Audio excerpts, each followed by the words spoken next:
Hello, I'm Mayor Clint Folsom, and I'd like to welcome you to my sixth annual State of Superior event.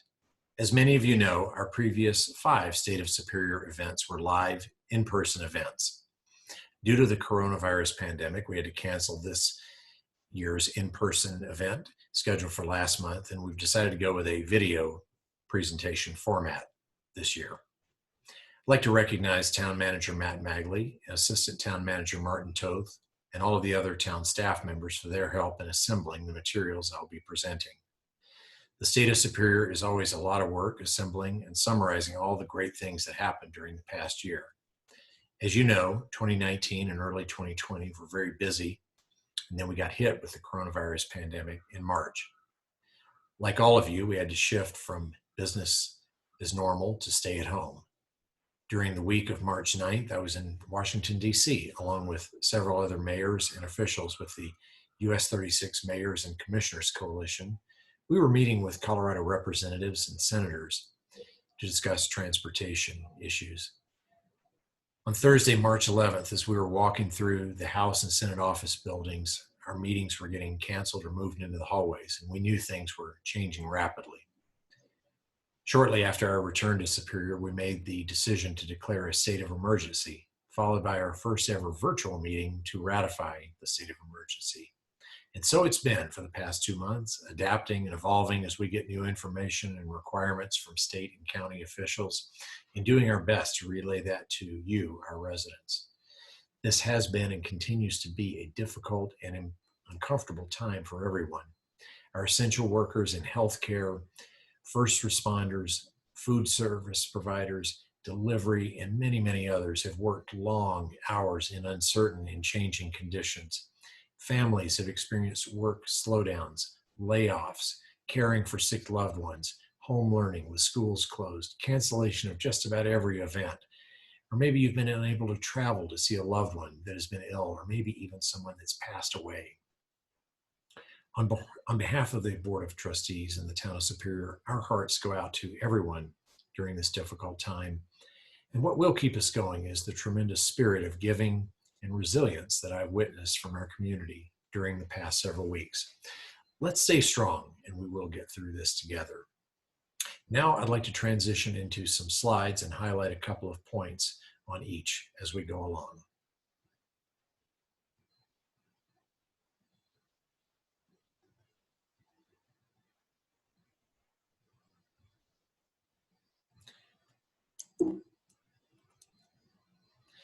This first slide outlines a couple of key dates when we declared a state of emergency, closed various public facilities in Superior, and when we began to reopen some facilities. Other facilities like playgrounds and pools are still closed, and we're waiting on guidance from the county health department and state on when those facilities can be reopened. Unfortunately, we have had to make some difficult decisions about summer events. We've canceled the 4th of July parade and pancake breakfast and some other events. We're hopeful that some events planned for the fall can stay on schedule, but at this point, it's really just too early to know for certain. Our town staff and town board recognized the urgency of the situation in March and came together quickly to allocate funds that could be granted to our small businesses and restaurants to help them address the sudden closure of their businesses. To date, we've helped by awarding 34 grants to local businesses. We also recognize this crisis is not over, and several of our businesses are still not open or not back to their regular operations. Our town board and staff are continuing to advocate for our businesses at the regional and state level to help them however we can.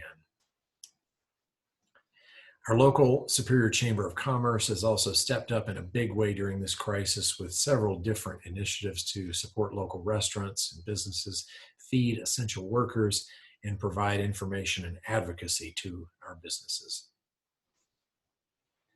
To date, Superior's confirmed case numbers is 5, which is one of the lowest in Boulder County and state.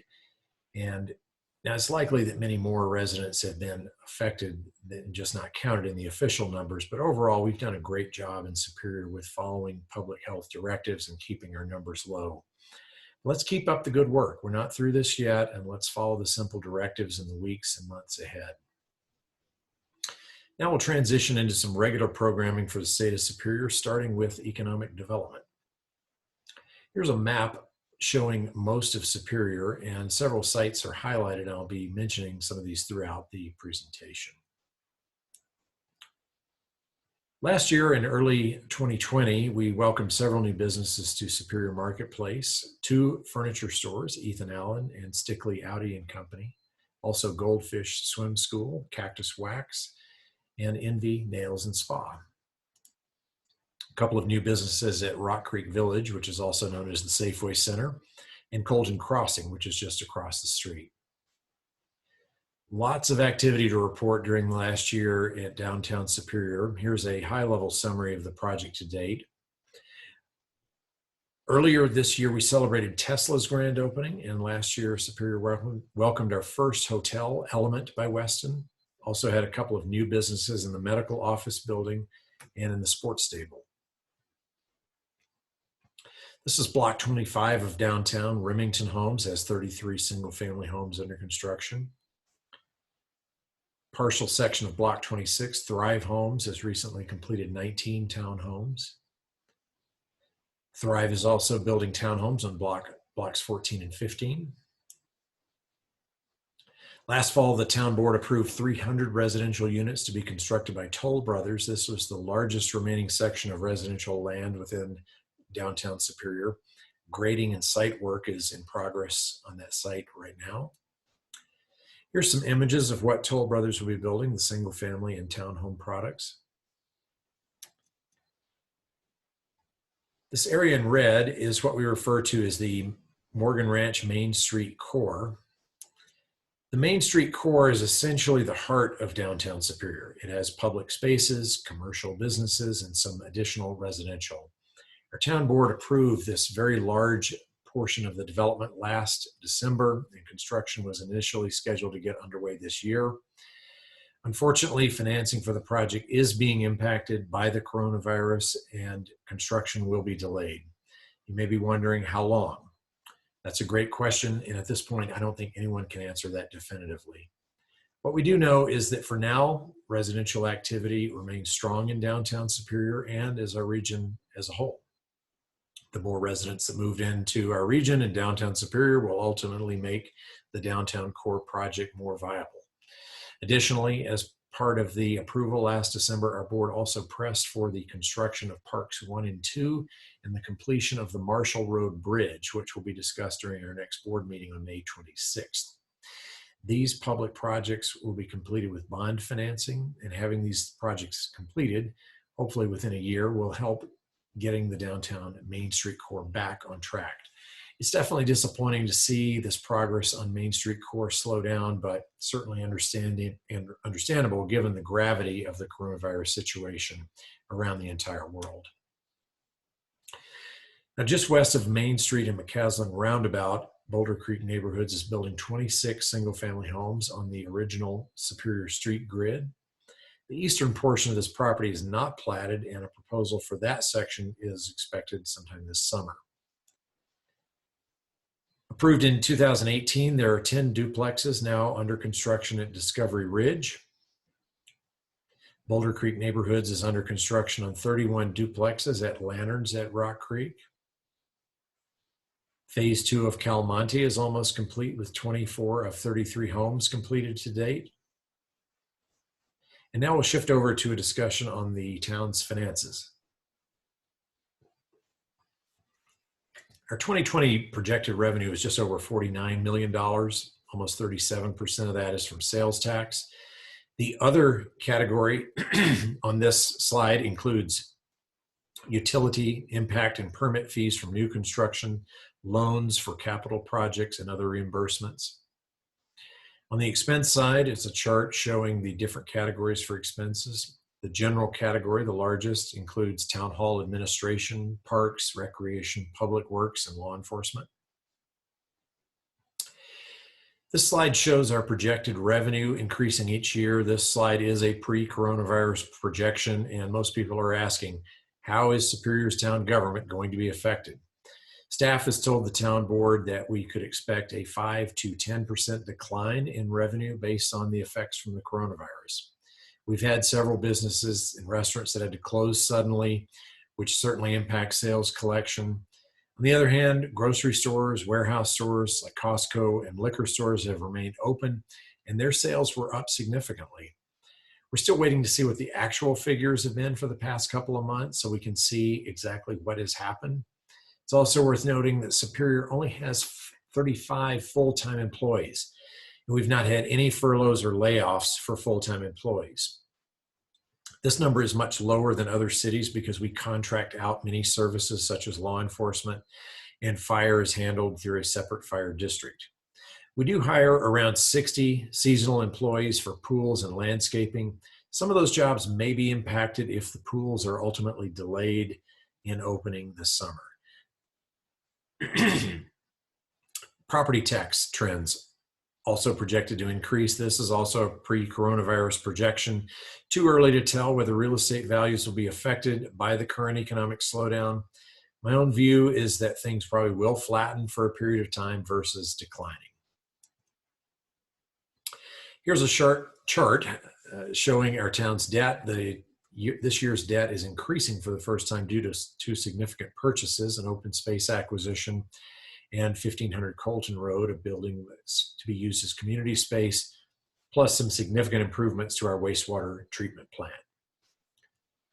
Last year, most residents saw a decrease in property taxes due to the payoff of debt for Superior Metro Districts 2 and 3. Here's a typical breakdown of where your property tax money goes, and you can see this town of Superior's portion is actually one of the smaller items on this list. 2019 was financially good compared to 2018. All revenue streams were up significantly. A couple of other points about 2019 finances. The last bullet point says our financial trends should continue as projected absent an event which impacts U.S. or global economies. Well, the global pandemic definitely fits into that category. I've already mentioned that we should expect a 5 to 10% decrease in revenue. Fortunately, our reserves are in a good position, and most of our sales tax generating retailers have been able to remain fully open, so we're in better shape than many other municipalities. Now we'll shift over and cover capital improvements for the town. Here's a summary of projects that are planned for this year. All of these projects on this list are still on schedule. 1500 Colton Road is the former Land Rover dealership acquired by the town last year for use as community space. Renovation plans have already been approved and will be getting underway this summer with a target completion later this year. Many people have no idea that Superior had an active cemetery for 76 years. Our historical commission has been very active in preserving this important piece of history and appreciate their important work. Last month, our board approved a large capital improvement project to update the wastewater treatment plant to remain in compliance with regulations and help with odor mitigation. Now we'll shift over to transportation. One of the most noticeable projects this year will be the reconstruction of 88th Street. This road was recently closed so that crews could complete the work more efficiently and faster than if traffic flow had been maintained throughout the construction project. The goal is getting the work completed in time for school this August. Another project this year and next year are some additional connections to the popular US 36 bikeway. Now a few slides on parks and recreation. Here's a high-level summary of our town's parks and recreation amenities, a very impressive list for a 4 square mile town. This was mentioned earlier in the presentation, and here's a visual. Later this fall, construction is expected to start on these 2 parks, which will be along the newly improved Coal Creek corridor, which is between McCaslin and US 36. The Marshall Road Bridge is also part of this project. Our town just gave approval for the creation of a new master plan to replace the last one that was created in 2005. We have 2 very active committees that are focused on parks, recreation, and open space, ProStack and OSAC. This master plan will help both of them and the town board focus time and resources as we move forward in future planning efforts. Our newest trailhead, the Orman Roche Trailhead, provides parking and access to some of the best views and nicest trails in town. Despite the ongoing pandemic, last month we were able to complete Superior's largest ever open space acquisition, the 182-acre CenturyLink property. This highly visible ridgeline is visible to most Superior residents and will be preserved from development and will provide some great new recreational trail opportunities. This acquisition will definitely be one of my proudest moments from my years serving as mayor. I appreciate the community's and the board's support in getting this important open space acquisition completed. This summer, we're hiring a new crew for some weed removal on selected areas around town. Keep an eye out for the mutton mower goats and their guard llama named Vinny.